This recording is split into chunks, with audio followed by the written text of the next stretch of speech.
안녕하세요 여러분, 채널에 다시 오신 것을 환영합니다. 오늘은 전 세계 수십억 인구의 주식인 쌀에 대해 깊이 파헤쳐 보겠습니다. 특히 오래된 논쟁거리인 현미 대 백미에 대해 다뤄보겠습니다.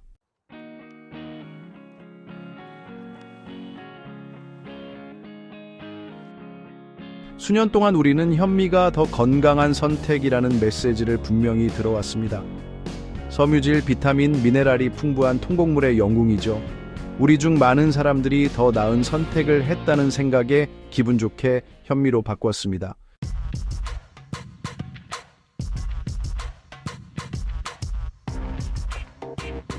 하지만 이 이야기에는 반전이 있습니다. 그 건강한 곡물 속에 숨겨진 우려사항이 있다는 거죠. 바로 비소입니다. 네, 비소요. 그 자연 발생 원소는 독성이 있을 수 있습니다. 그리고 미시간 주립대학교의 중요한 연구를 포함한 최근 연구에 따르면 현미가 실제로 백미보다 더 독성이 강한 형태인 무기비소를 더 높은 수준으로 함유하고 있을 수 있다고 합니다. 이것은 경각심을 일으키려는 것이 아니라 과학을 이해하려는 것입니다. 우려는 주로 가끔 먹는 밥 한 그릇이 아니라 만성적인 장기간 노출에 관한 것입니다. 이 연구를 수행한 연구자들조차 현미가 본질적으로 건강에 해롭다고 강조하지 않습니다. 이 영상은 여러분이 정보에 입각한 선택을 할 수 있도록 과학을 이해하는 데 목적이 있습니다.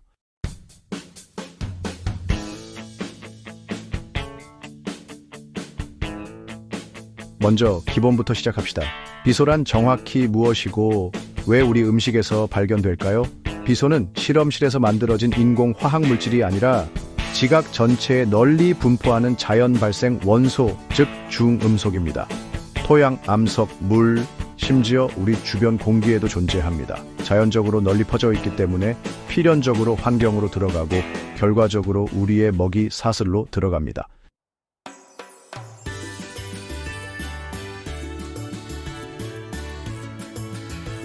이제 여러분이 이해해야 할 중요한 구분이 있습니다. 비소는 크게 두 가지 형태로 존재합니다. 유기비소와 무기비소. 유기비소 화합물은 비소가 탄소에 결합되어 있습니다. 주로 생선이나 조개류 같은 해산물에서 발견됩니다. 일반적으로 이 형태는 우리 몸이 비교적 쉽게 처리하고 배출할 수 있기 때문에 인체에 대한 독성이 훨씬 덜한 것으로 간주됩니다. 그리고 분명히 하자면 여기서 유기라는 용어는 화학 구조를 의미하며 유기농 식품과는 관련이 없습니다. 아세나이트 ACOAI 및 아세네이트 ASB와 같은 무기비소 화합물에는 탄소비소 결합이 없습니다. 이것들은 일반적으로 오염된 토양과 지하수에서 발견되는 형태입니다. 그리고 이것이 건강 문제를 일으키는 형태입니다. 무기비소는 훨씬 더 독성이 강하며 국제암연구기관 IARC, 미국 국립독성학 프로그램 EPA와 같은 주요 보건기구에 의해 알려진 인체 발암 물질로 분류됩니다. 쌀의 비소에 대해 이야기할 때 우리는 주로 이러한 무기 형태에 대한 노출을 우려합니다.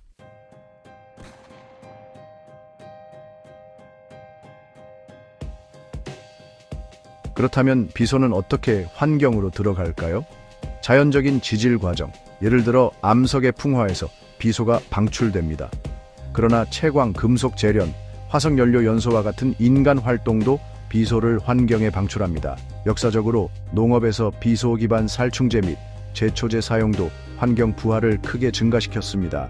비소는 자연적으로 널리 존재하며 인간 활동에 의해 그 수준이 증폭되었습니다. 따라서 우리 식품 공급망에서 비소의 존재는 어느 정도 불가피합니다. 게다가 비소는 냄새도 맛도 없어서 음식을 보거나 냄새를 맡는 것만으로는 감지할 수 없습니다. 그리고 유기농 쌀을 선택한다고 해서 비소가 없다는 의미는 아닙니다. 유기농 작물도 관행적으로 재배된 작물처럼 토양과 물에서 비소를 흡수합니다.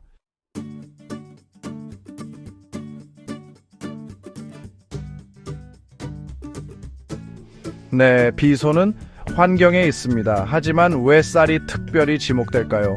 왜 밀이나 보리와 같은 다른 곡물보다 훨씬 더 많은 비소를 축적하는 것처럼 보일까요?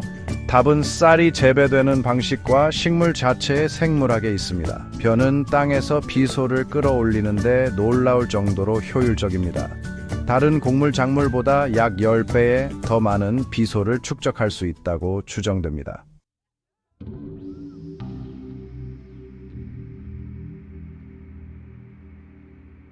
여기에는 두 가지 주요 이유가 있습니다. 첫째, 물에 잠긴 논쌀이 전통적으로 어떻게 재배되는지 생각해 보세요. 물에 잠긴 논에서 이 물에 잠긴 환경은 토양의 저산소, 즉 혐기성 조건을 만듭니다. 이러한 조건에서 토양에 존재하는 비소는 화학적으로 더 이동성이 높아지고 식물이 흡수하기 쉬워집니다. 특히 비소는 건조한 호기성 토양에서 우세한 아세네이트, 즉 ASB 형태보다 용해도가 높고 벼뿌리에 쉽게 흡수되는 아세나이트, 즉 ACEII 형태로 변하는 경향이 있습니다. 비소가 함유된 물에 지속적으로 노출되면 식물의 성장 주기 내내 비소를 흡수하게 됩니다. 둘째, 식물 흡수. 잘못된 정체성. 여기가 정말 흥미로운 부분입니다. 식물은 토양에서 필수 영양소를 흡수하기 위한 특정 운반 시스템을 가지고 있습니다. 아세니트, 즉 ASB는 인산염과 화학적으로 유사하여 인산염 운반체를 통해 뿌리로 몰래 들어갈 수 있습니다. 하지만 더 큰 문제는 물에 잠긴 논에서 우세한 형태인 아세나이트, 즉 ASIII입니다.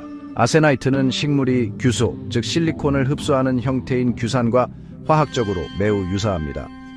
벼는 튼튼한 줄기와 병 저항성 등을 위해 많은 규소가 필요하며 이를 토양에서 끌어오기 위해 매우 효율적인 규소 운반체, 특히 OSLC1 및 OSLC2 채널을 사용합니다. 불행히도 이 규소 운반체는 규산과 아세나이트를 쉽게 구별하지 못합니다. 그래서 식물이 열심히 규소를 흡수하면서 부주의하게 다량의 아세나이트도 함께 끌어들입니다. 이 생물학적 모방은 쌀이 건조한 조건에서 자라는 작물에 비해 비소를 훨씬 더 효과적으로 축적하는 주요 이유입니다.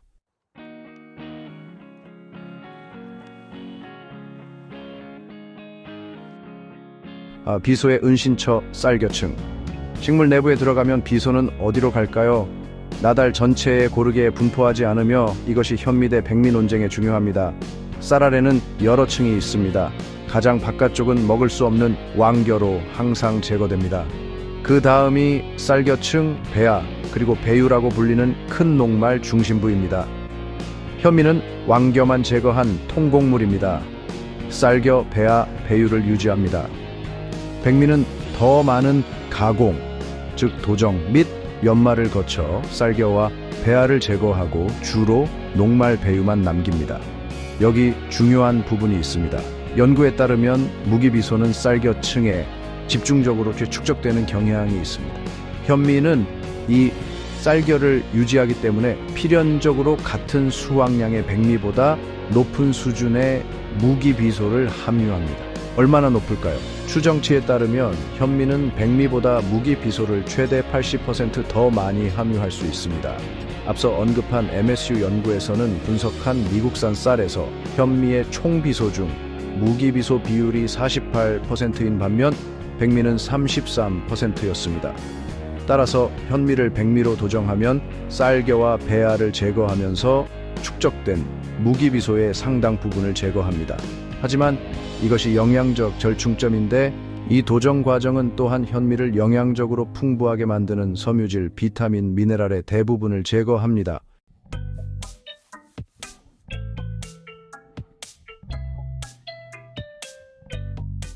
쌀, 특히 현미에 무기비소가 존재할 수 있다는 것을 확인했습니다. 다시 말하지만 우리는 급성 중독이 아니라 만성적인 장기간 노출, 즉 수년에 걸쳐 지속적으로 낮은 수준을 섭취하는 것에 영향에 초점을 맞추고 있습니다. 수십 년간의 연구, 특히 식수 속 높은 비소 수준에 노출된 인구 집단에 대한 연구는 만성 무기비소 섭취와 다양한 심각한 건강 문제 사이에 연관성을 확립했습니다.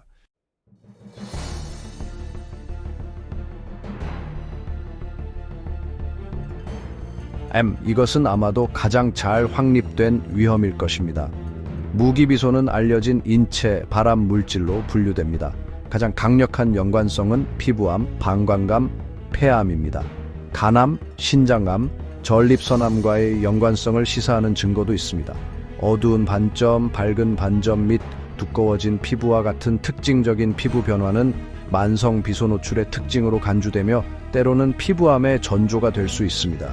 심혈관 질환 만성 노출은 고혈압, 동맥경화, 심장 질환 및 잠재적으로 심장 마비와 같은 심장 및 혈관 문제의 위험 증가와 관련이 있습니다.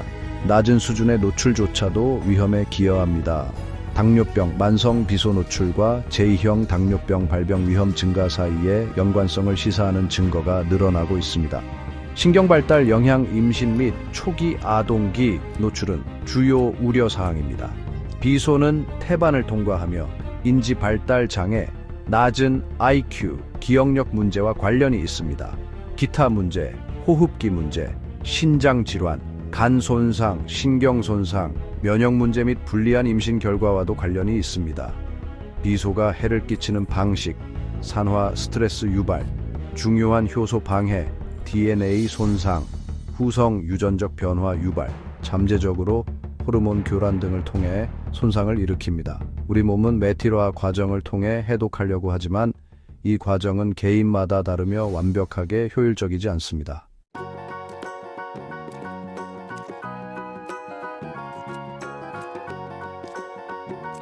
영유아는 특히 취약합니다. 체중 대비 음식 섭취량이 많아 비소 복용량이 비례적으로 높습니다. 이유식으로 쌀 시리얼을 먹으면 상당한 노출원이 될 수 있습니다. 발달 중인 신체와 뇌는 독소에 더 민감합니다. 장기적인 영향이 나타날 시간이 더 깁니다.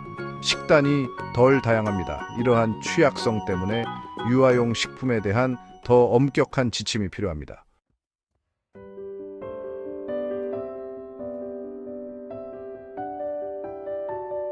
이러한 건강 우려, 특히 어린이에 대한 우려를 고려할 때 쌀의 비소 수준을 규제하기 위해 어떤 조치가 취해지고 있을까요?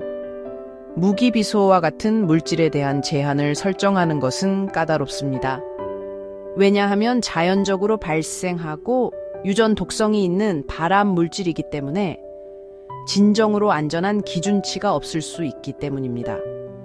규제기관은 건강 보호와 비소가 환경에 존재한다는 현실 및 엄격한 제한을 충족하는 경제적 타당성 사이의 균형을 맞춰야 합니다.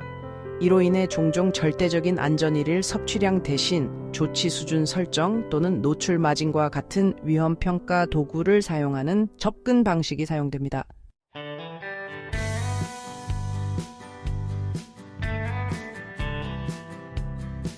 규제가 다양하고 모든 쌀 제품을 포괄하지 않을 수 있다는 것을 알았으니 주방에서 쌀로부터 섭취하는 비소 양을 줄이기 위해 여러분은 무엇을 할 수 있을까요? 다양한 조리 방법의 효과를 살펴보겠습니다.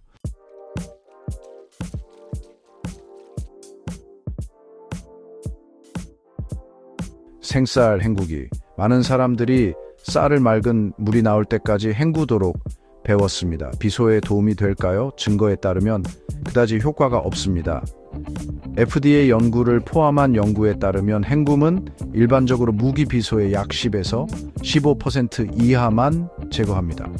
매우 철저히 헹구면 약간 더 높은 제거율을 보고하는 연구도 있지만 일반적으로 헹굼만으로는 비소 감소에 그다지 효과적이지 않다는 것이 중론입니다. 더 나쁜 것은 헹굼은 특히 강화 백미에서 비타민 B, 즉 티아민, 니아신, 엽산, 그리고 철분과 같은 귀중한 수용성 영양소를 씻어냅니다. 따라서 약간의 비소 감소 효과는 영양소 손실로 상쇄될 수 있습니다. 과량의 물로 조리하기, 일명 파스타 방식. 이것은 잘 문서화된 기술입니다. 파스타를 삶듯이 많은 양의 물 대 쌀 비율 6대 1에서 12대 1로 쌀을 조리한 다음 마지막에 남은 물을 버립니다. 연구에 따르면 이 방법은 무기 비소의 상당 부분 30%에서 60%를 제거할 수 있습니다. 비소는 조리수로 빠져나가고 그 물을 버리는 것입니다. 하지만 주요 단점이 있습니다. 이 방법은 또한 많은 수용성 영양소를 용출시킵니다. 칼륨, 마그네슘, 망간과 같은 미네랄과 비타민 B, 철분에 상당한 손실이 보고되었습니다.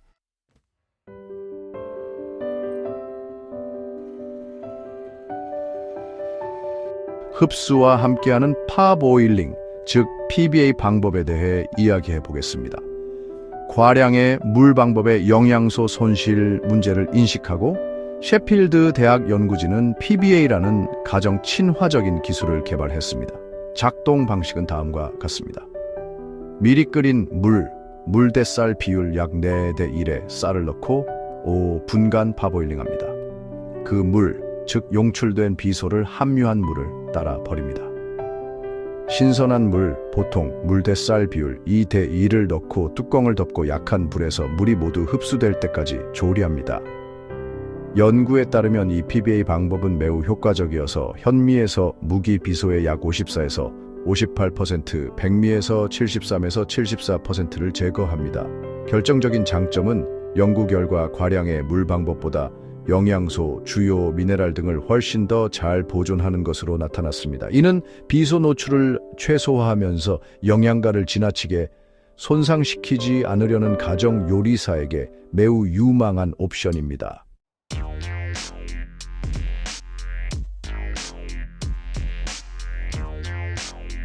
다음은 조리수의 중요성입니다. 조리수의 비소 함량이 매우 중요합니다. 수돗물의 비소 함량이 높으면 흡수법, 표준 또는 PBA 방법으로 쌀을 조리하면 실제로 쌀이 비소를 더 많이 흡수할 수 있습니다.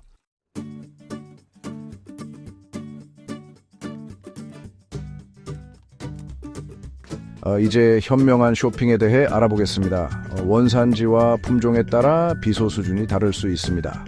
예를 들어 바스마티, 자스민, 캘리포니아산 쌀은 종종 낮은 수준을 보입니다.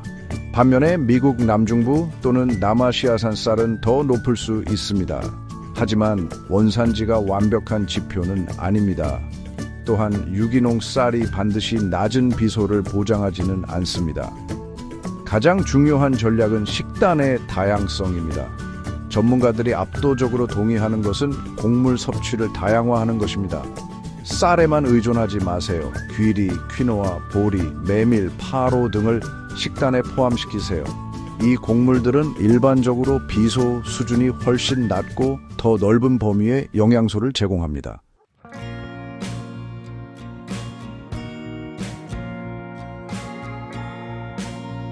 자, 이 모든 정보 끝에 핵심 질문으로 돌아옵니다. 현미인가 백미인가 최종 편결은 무엇일까요? 핵심 갈등을 요약해 보겠습니다. 현미, 통곡물, 더 많은 섬유질, 비타민, 미네랄, 항산화제, 혈당 조절 개선, 당뇨병 위험 감소, 심장 건강 및 체중 관리 개선과 같은 이점과 관련이 있습니다. 하지만 비소가 축적되는 쌀겨층을 유지하기 때문에 무기 비소가 훨씬 더 많습니다. 백미, 쌀겨가 제거되어 무기 비소가 적습니다. 하지만 섬유질과 많은 필수 영양소도 적습니다. 현미의 높은 비소 함량은 현미가 항상 더 좋다는 단순한 메시지를 확실히 복잡하게 만듭니다. 일부 리뷰에서는 비소를 고려할 때 순건강 영향이 긍정적인지 의문을 제기하기도 합니다.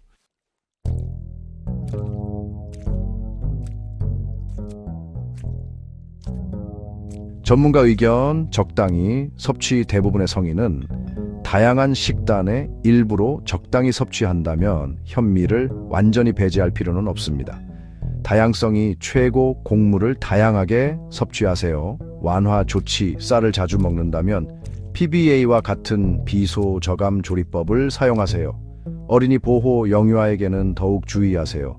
쌀 제품 섭취를 제한하고 식단을 다양화하고 저비소 옵션을 고려하고 안전한 조리법을 사용하세요. 결론, 모든 사람에게 적용되는 단 하나의 최고의 쌀 선택은 없습니다. 여러분의 상황에 따라 다릅니다. 쌀 섭취 빈도, 전반적인 식단 품질, 나이, 건강 상태, 특정 조리법 실행 의지 등 쌀을 거의 먹지 않고 다양한 식단을 섭취한다면 현미가 괜찮을 수 있습니다. 쌀이 매일 주식이거나 어린이를 먹이는 경우 백미, 저비소 품종, PBA 조리법을 고려하고 다른 곡물을 적극적으로 포함하는 데 집중할 수 있습니다.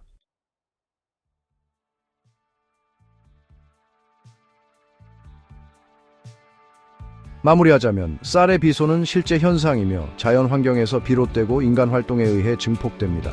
쌀, 특히 현미는 재배 조건과 생물학적 특성으로 인해 무기 비소를 효과적으로 축적하며 쌀겨층에 농축됩니다. 만성 노출은 건강 위험을 초래합니다. 하지만 핵심 메시지는 두려움이 아니라 권한 부여입니다. 가능한 경우 바스마티나 자스민과 같은 저비소 품종을 선택하고 PBA 기술과 같은 현명한 조리법을 사용하며 가장 중요한 것은 다양한 곡물을 섭취하여 식단의 다양성을 포용하는 것입니다. 균형, 절제, 다양성은 건강한 식단의 일부로 쌀을 안전하게 즐길 수 있게 해주는 최고의 도구입니다. 이 영상이 도움이 되었다면 좋아요를 누르고 더 많은 과학 기반 건강 정보를 위해 구독하고 도움이 될 만한 사람들과 공유해 주세요. 특히 어린이 식단과 관련하여 구체적인 우려사항이 있는 경우 의료 전문가 또는 등록 영양사와 상담하여 맞춤형 조언을 받으십시오. 시청해 주셔서 감사합니다.